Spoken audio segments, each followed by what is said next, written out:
You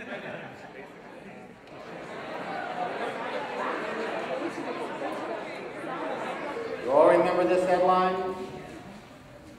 This was our reality in October 2007. In fact, the reason why we came to Edison is because the day after this headline came out in the Record, there were a lot of camera crews out here interviewing students and asking them, as well as faculty, why are you the dropout factory of California?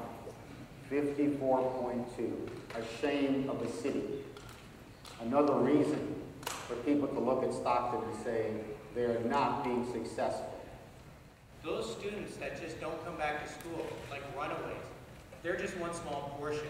Every student that passes all their credits in high school but does not pass the high school exit exam, those are counted as dropouts as well. The other factor is those students that transfer out of Edison High School and we don't know where they went. So let's say they said, I'm going to San Jose, and they never show up in San Jose. The state considers those lost transfers, and those count as dropouts against our school district as well. Part of the process was basically to reach out to our youth, going to the door to door, talking to parents and students about the reasons why they were not back in school. Many of the students and the parents greeted them by saying, "You really want me back? Why?" In school, it was kind of boring, but at the same time, I felt that on the streets, it was more important than me getting my education. So I chose the streets before I chose school, but it all came back that I need school to go anywhere. Well, DeAngelo's bright naturally. His studies wasn't the problem. It was just the atmosphere of being in school all day, and he whizzes through his homework assignments so fast. So Edison set it up where he can do home study. So he only come once a week. And they'll give him a multitude of work, which is an extreme amount, and he even asks for extra. And then he does it at his own pace, you know, at home in his own environment.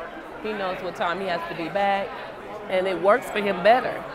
We are creating more and more what we call alternative education sites, and please understand, alternative education doesn't mean education just for those challenged students. Quite the contrary, it's for gifted and talented students. A third of our dropouts left because they were just bored out of their head. They said, enough of this school, I can't take it anymore. They're gifted. Now we're creating gifted programs for them to return to. I've been in 4 school districts because I have another son. Edison's the only school district that ever stuck with my son and gave this many choices for the students to be comfortable. You know, everybody's different. So because they have multiple choices, it worked for him. And he goes on his own, and he does his work on his own now. Our new rate, 17.7. This would never happen again, ever.